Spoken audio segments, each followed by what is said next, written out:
We have the session on global governance and climate change in the 21st century, a study of the United Nations Environment Program by Ms. Toluwanimi Oyesiku. Ms. Oyesiku is a detail-oriented international relations major, a public speaker, multitasker, problem solver, researcher, and aspiring diplomat, eager to learn more and acquire higher levels of knowledge so as to effectively proffer solutions to global challenges. Currently, she is undertaking a research project titled Global Governance and Climate Change in the 21st Century, a study of the United Nations Environment Program. The research project seeks to contribute to the global fight against climate change, thus attaining SDG13 climate action, which seeks to take urgent action to combat climate change and its impact. Thank you for joining us today, Ms. Oyesiku. Over to you for your session. All right. So I'll be speaking on global governance and climate change in the 21st century. And I did a study on the United Nations Environment Program. So now first examining the concept of global governance. Now there are diverse perspectives of the concept global governance. And according to Thomas G. Weiss, global governance refers to the collective effort to identify, understand, or address worldwide problems that go beyond the capacities of individual states to solve. Now, we've recognized that there are problems that exceed the problem-solving capacities of any single state, no matter how powerful the state might be. And there are diverse mechanisms of global governance, but I'll be focusing on the International Governmental Organization, which is the IGO mechanism. And the United Nations is viewed as the biggest player among the IGOs. And this organization birthed the 17 Sustainable Development Goals, of which we will be speaking on SDG13 today, and we have been speaking about so far. Now, the concept of climate change. In 2014, the Intergovernmental Panel on Climate Change released its fifth assessment report. And this confirmed that the major cause of global warming is human contributions to the emission of greenhouse gases. And this rise in global warming is a major contributing factor to climate change. Now, human activities over the years have greatly aggravated the impact of climate change, especially in terms of extreme weather events.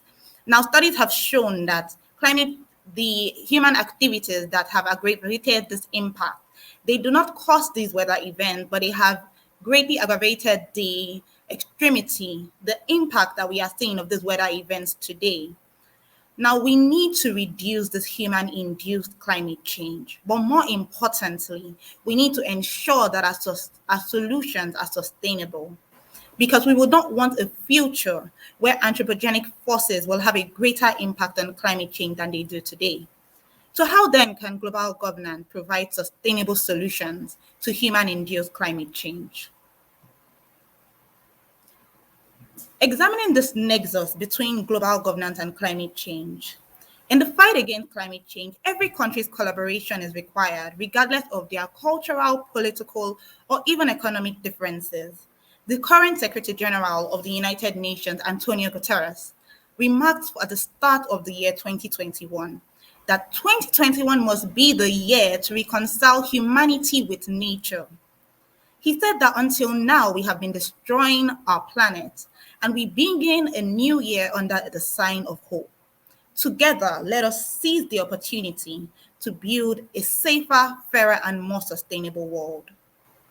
There is also an English natural historian, Sir David Attenborough, who said in 2018, he gave a warning at the UN Climate Change Summit that if we do not take climate action, the collapse of our civilizations and the extinction of much of the natural world is on the horizon.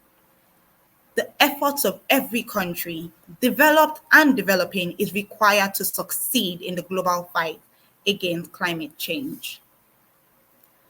Now, specifically looking at the United Nations Environment Program, the UNEP is the world's leading environmental authority, and it seeks to tackle climate change.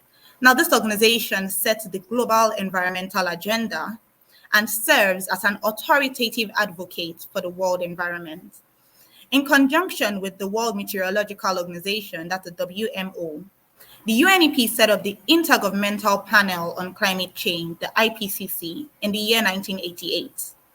And the panel examines scientific papers worldwide on climate change, and it submits assessment reports which influence international climate policymaking.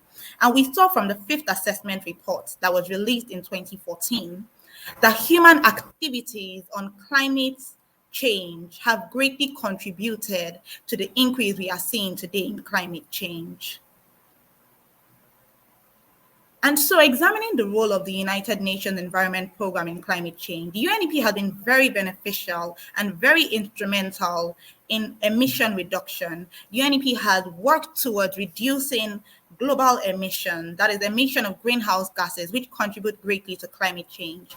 The UNEP has also contributed in climate change adaptation, that is helping countries to be able to live with and adapt to the impact of climate change that we are seeing today. The UNEP has been very instrumental in awareness creation, getting people to know worldwide this problem of climate change. It has been instrumental in mitigation as well, helping countries in creating policies that would help towards the mitigation of climate change, and most especially ecosystem restoration. And recently, the UNEP has been advocating with the movement of #Generation Restoration, which is seeking for ecosystem restoration. Now, most importantly, I would like to talk about the magic of a positive ripple effect. Now, this is something that I really believe in and I advocate for, the magic of a positive ripple effect. Julia A. Carney said something. She said that little drops of water, little grains of sand, make the mighty ocean and the beauteous land. And there's an African proverb which says, little by little, a little becomes a lot. Now, I believe in the power of little contributions making way for great changes. The United Nations Environment Programme over the years has been very instrumental in the fight against climate change.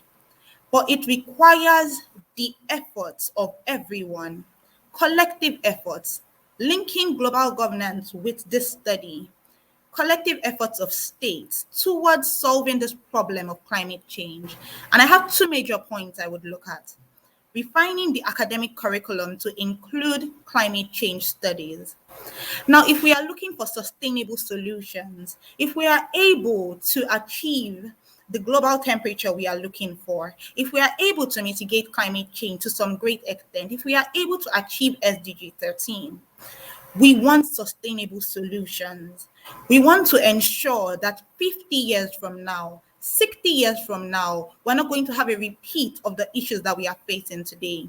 We will not see a repeat of the high level of impact of human activities on climate change as we are seeing today. So how will refining the academic curriculum help? Every state has a responsibility to assist the United Nations Environment Programme in this fight against climate change. And if we refine our academic curriculum, if every state takes the responsibility to refine the academic curriculum such that from the elementary stages, students get to learn about climate change. They get to learn what activities contribute to climate change and what activities would help to mitigate climate change. Because one major problem that we face today is the problem of ignorance and also the problem of denial. There are many who deny that climate change is a problem, and there are many who are ignorant of how their activities affect the problem of climate change. But if from the elementary stages, we have every state make it a point of duty to refine their academic curriculum such that students learn from their elementary stages onto their secondary school stages about climate change. What can we do and what should we not do? This would help to ensure that we have sustainable solutions such that years from now, because they know from their elementary stage, they know what to do and what not to do, they are able to work effectively towards ensuring that we maintain a world where we are not hit by the grave impact of human-induced climate change. This is something I am very passionate about, and I believe it is possible for it to be implemented. And in the magic of a positive ripple effect, it's not only about the states, little contributions, even from the individual level. Individuals can also contribute towards this problem, towards mitigating climate change. And here is where awareness comes in. people do not know how they can contribute. They need to be educated on how they can contribute.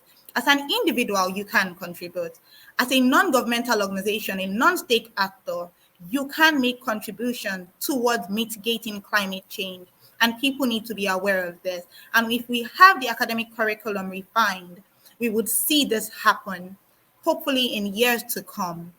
And also the second point is on joining the generation restoration movement.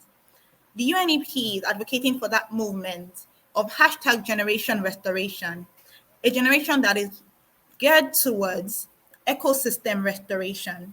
And the UNEP cannot do anything alone because no state, no man, no organization can function effectively as an island.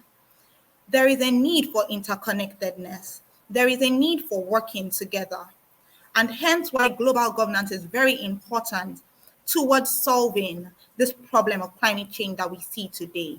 It is the responsibility of every state to be able to advocate and push for generation restoration, to push for their citizens to be a part of this, to make their citizens aware of this problem of climate change.